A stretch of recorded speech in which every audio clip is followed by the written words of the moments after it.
So the clinic that I'm working with for the recipient in Taiwan, just by coincidence, is very close to one of the red light areas in Bangkok.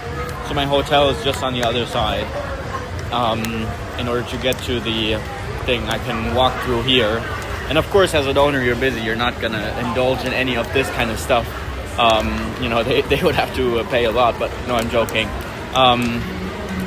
What I think is very interesting, or what I think about a lot, is how sex has gotten incredibly cheap, right? Like, you can watch porn for free. Contraceptives make it so that people sell their body for $20. Like, it's easy to, have sex on dating apps just because it's fun. It makes your limbic system feel good, even if nothing comes out of it.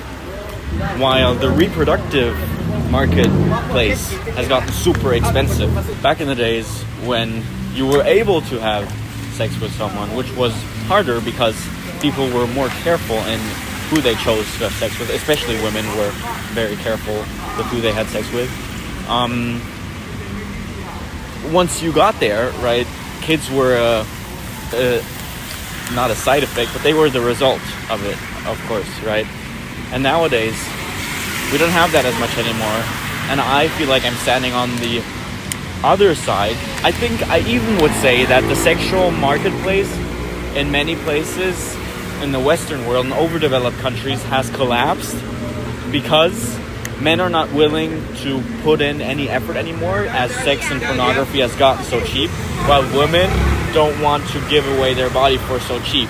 So it has inflated to a point that it has collapsed in many areas. Not for everyone, right? I don't want to draw the devil on the wall, but on the other hand, the reproductive marketplace, to have a child with someone super healthy, basically just a healthy child, right? Like, not a lot. It seems like this is not a lot to ask for, but it actually is. It is a lot to ask for.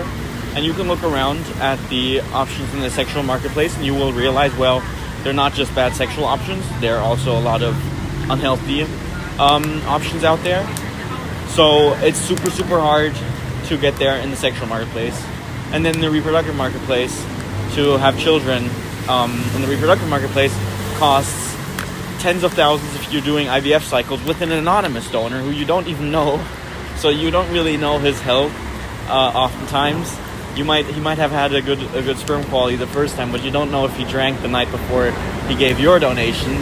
So you have no idea what kind of a guy it is. And it's still crazy expensive.